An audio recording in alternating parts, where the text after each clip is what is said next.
Bonjour Bernard Massini. Bonjour Jean. C'est très compliqué de vous présenter. Vous êtes tellement de choses à la fois. Musicien, mathématicien, neurochirurgien, amateur d'art plus qu'éclairé. Aujourd'hui, vous avez consacré toute votre vie à cette passion qui est l'art moderne. Et vous nous dites, je suis un hypersensible qui a appris à contrôler ses émotions. Expliquez-nous un peu votre personnalité, parce que vous êtes une énigme pour moi. En fait, je suis quelqu'un oui, de très sensible et ceci m'a causé quelques problèmes dans ma vie. Et donc j'ai essayé de corriger cette hypersensibilité en essayant de maîtriser mes émotions. J'avouerai que je ne suis pas parvenu, hein, je suis resté le même que lorsque j'avais 7-8 ans en fait. Et, mais la vie m'a appris à relativiser les événements qui ont jalonné ma vie, positifs comme négatifs. C'est-à-dire que j'ai essayé au fil de ma vie, sans effacer le côté émotif de ma personnalité, d'y mettre un peu plus de raison. Comment est venue cette passion pour l'art moderne? Ça a été une rencontre inopinée. Mon oncle peignait, donc il tableautin, voilà, c'était un pas du dimanche, il peignait au couteau des clowns, des paysages marins, des paysages maritimes. Et il faisait cela dans une petite pièce chez ma grand-mère. Et autour de lui, il y avait des livres d'art, notamment concernant l'œuvre de Matisse, Picasso. Voilà. Donc je regardais ça, non pas avec un grand intérêt, mais par curiosité. Et puis, je devais avoir 19 ans à peu près, je suis passé devant une galerie rue de France, qui s'appelle la galerie Montauty. J'étais avec un de mes copains, qui est toujours un de mes, en fait, plus anciens amis. Et je suis tombé sur un tableau d'Émile Marzé, qui représentait deux paunes dans une facture un peu césarienne. Et ce tableau m'a vraiment bouleversé, parce que je ne comprenais pas, parce qu'il y avait deux paunes qui flottaient dans l'espace.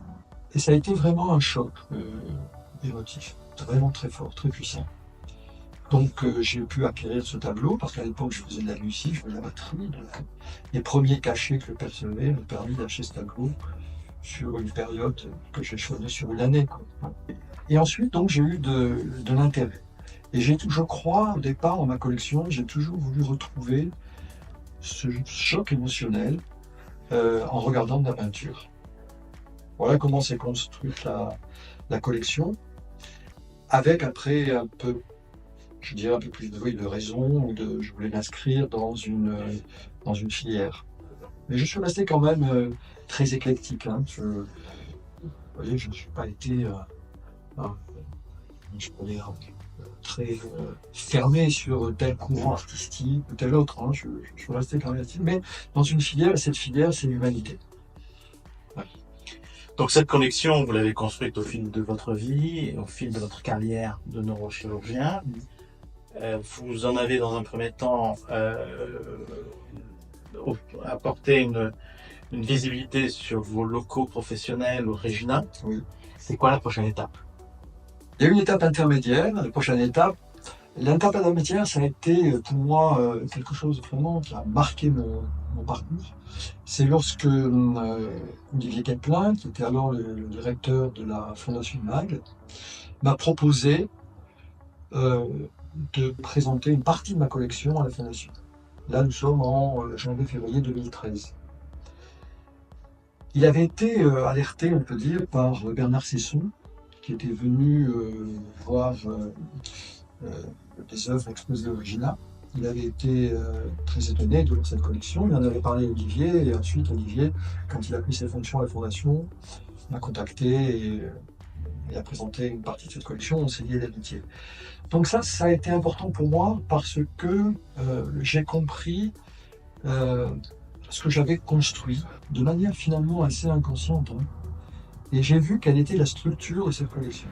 Après, comme tout collectionneur, enfin peut-être pas comme tout collectionneur, mais en tous les cas en ce qui me concerne, comme beaucoup de collectionneurs, disons, j'avais envie de faire partager cette collection. Donc il y a une idée de Regina, bien sûr, Et puis, il y a eu le projet de montrer cette relation au travers d'une, comment dirais-je, d'un bâtiment, donc un château, une structure dans la ville de Nice. Voilà. J'avoue avoir cherché, visité des châteaux dans la périphérie de Paris, en Anjou, mais à chaque fois j'étais un petit peu déçu. Et il y a une dizaine d'années, apprenant que la Villa Paradiso était à la vente, je m'étais intéressé, mais le coût était trop élevé pour moi, et donc j'ai renoncé. Puis plus récemment, les choses se sont ouvertes et peut-être qu'il va y avoir un nouveau projet de création d'une forme de dotation. Et là, je vais pouvoir installer la collection et la faire partager au public. En tout cas, ça serait un magnifique cadeau fait aux habitants de Cimiez. Et je voudrais une dernière question pour vous, Bernard. Votre attachement à Cimiez, il est déjà assez ancien. Ah oui, il est ancien, 30 ans. Vous savez, j'ai grandi, pour tout vous dire, Jean-Laurent, j'ai grandi jusqu'à l'âge de 8 ans, aux 2 rue Pertinax, avec donc mes parents, ma sœur, un tout petit appartement de 26 mètres carrés. Et quand j'étais gamin, ma mère nous accompagnait dans le jardin de la Villa Paradiso et nous promenait le long du boulevard des Simons. Après, quand j'ai été au collège, puis au lycée, j'étais d'ailleurs à l'école primaire à Roland-Garros. Voilà. Et ensuite, quand je passais devant le Régina, j'étais toujours ébahi par la beauté de ce bâtiment. Et lorsque je suis rentré de Lyon, j'ai acheté un appartement dans lequel j'ai vécu pendant 11 ans et demi. Ensuite, les bureaux, rez-de-chaussée du Régina. Je suis très attaché à ce quartier. Et pour moi, l'idée de finir, je dis finir ma vie, mais continuer ma vie, donc le reste de ma vie, dans ce quartier, et alors dans la Villa Paradiso, c'est un rêve qui devient réalité et c'est un bonheur absolu. Ouais. Avec toute cette expérience, tout ce parcours, toute cette sagesse, quel est le message que vous auriez envie de donner aux habitants de Cimiez? Alors, il y a un message qui est un message très personnel, c'est croire en soi. Il faut avoir confiance en soi, il faut réaliser ses rêves. Et le deuxième, c'est que les habitants de Cimiez, il faut qu'ils réalisent qu'ils vivent dans un environnement qui est prestigieux. On le comprend quand on survole, ça m'est arrivé une fois. Je sais que je rentrais d'un vol qui venait de Milan, et on est arrivé donc par le nord, et je regardais, on a atterri donc est-ouest, ouais, et en regardant le paysage, je vois de la verdure comme une forêt. Je me dis tiens, mais il en est où là? Ben, c'était Cimiez. C'est un privilège d'habiter Cimiez parce qu'on est dans la végétation, on est dans un environnement qui est extraordinaire. Merci Bernard Massini. Merci Jean-Laurent.